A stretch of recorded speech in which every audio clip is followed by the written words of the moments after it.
dari sweet spot Pastor Indri, semuanya saya percaya memiliki sweet spot in your heart too untuk Tuhan bicara kepada Anda. Apa kabar semuanya? I believe Tuhan piara kalian. Banyak sekali berkat-berkat yang Apostle dan Pastor Eve terima.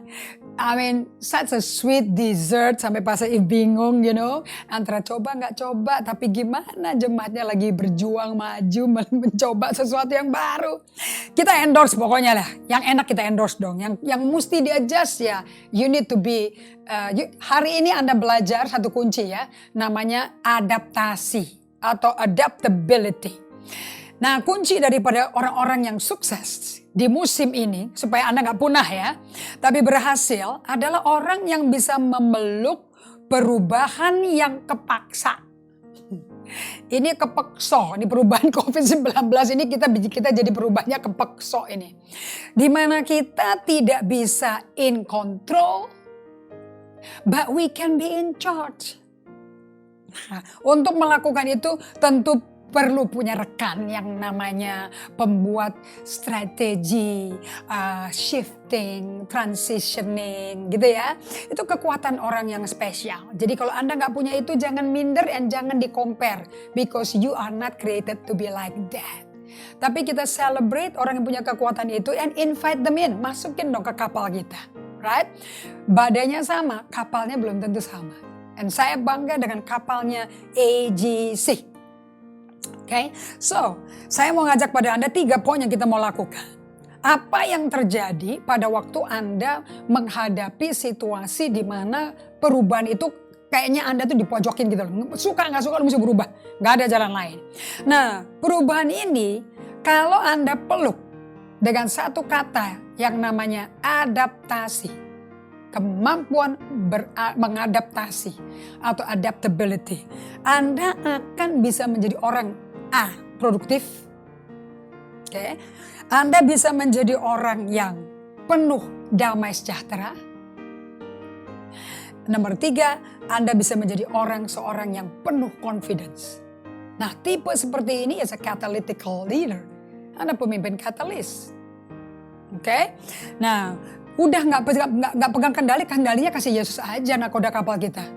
But we are in charge supaya kita semua di kapalnya Yesus berada dalam posisi duduk berdiri dalam kebenaran firman Tuhan. Kita tidak sway iman kita, semakin teguh imannya. Kayak Abraham gitu, udah 100 tahun gak bisa punya anak, tapi dia imannya gak semakin lemah. Badan semakin lemah mati pucuk, tapi imannya gak mati lemah malah memuliakan Allah. Let's do it man. Yang kedua, jika Anda tidak melawan perubahan yang sudah terjadi dengan paksa seperti ini. Dengan adanya karantina, PSBB, nanti jadi PSBL. Okay. Ada negara-negara sudah di Australia, saya dengar teman kami di Perth berkata, Western Australia udah angkat dia punya lockdown. So some of them are going back as usual seperti sebelum COVID katanya. I wonder perubahan apa yang terjadi 2 bulan sama hidup mereka selama mereka di lockdown. Anything new yang mereka mesti insert ke dalam kehidupan saat ini. I don't know. Tapi Anda jangan lawan lah perubahan yang kepaksa ini. Why? Sebab kalau Anda ngelawan, Anda tuh kayak orang berenang ngelawan arus. Kayak pesawat terbang yang dapat headwind. Jadi nggak semakin cepat, semakin susah majunya. Kayak angin sakal gitu loh. Oke? Nah, Anda akan buang tenaga dan Anda akan buang waktu. Dan tidak menolong situasi sama sekali dan Anda nggak akan menolong grup Anda sama sekali. Contohnya sekarang ya, yang bikin grup kami juga cukup agile ya, para tim media.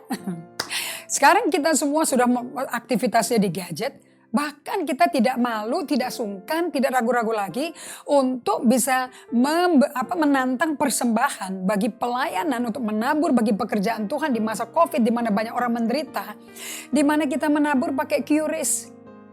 Online semuanya pakai gadget. Kita nggak angkat amplop, kita angkat handphone. Now that's agility, that's adaptability. Alright? Nah, orang seperti ini harus membuat keputusan di masa depan sesegera mungkin. Kalau enggak, misi gerejanya nggak maju. So di tengah-tengah pandemi ini, how can we advance the mission of the church? Can we still do it? Yes, we can. Okay? Kemudian Anda mesti willing ya, rela untuk mengadaptasi situasi ini dan capture the opportunity supaya Anda bisa dream again. Can you dream again during pandemic? Yes, we can. Oke, supaya Anda bisa siap-siap, pengganti saya, penerus saya nih siap-siap juga. Untuk penerusnya beliau juga siap-siap. Next gen-nya udah disiapin belum? Do they have a dream? Apakah next gen ini akan menjadi generasi yang kreatif, inovatif atau tidak? Sebab mereka yang akan menyiapkan solusi, jawaban untuk perubahan kultur. Bagaimana beribadah lagi. So, sebagai penutup saya mau kasih tahu pada kalian semua. Adaptability adalah kunci untuk kita di musim yang dipaksa berubah ini. Dapat switching, dapat beralih. Dari mikir, aduh aku kok dipaksa berubah, sekarang Anda nyetir, mengarahkan perubahannya gimana. Kalau Anda bisa merubah seperti itu mindsetnya, your confidence is solid. Oke? Dan tidak dibutuhkan seorang pemimpin yang gak solid. Kita butuh pemimpin yang solid. Yang ada di garis depan, cutting edge leader, are leader who are change agent yang adapt change with adaptability. Terima kasih semuanya untuk perhatian kalian semuanya. I'm sure you're learning a lot. God bless you. Kita jumpa dalam pelajaran berikutnya.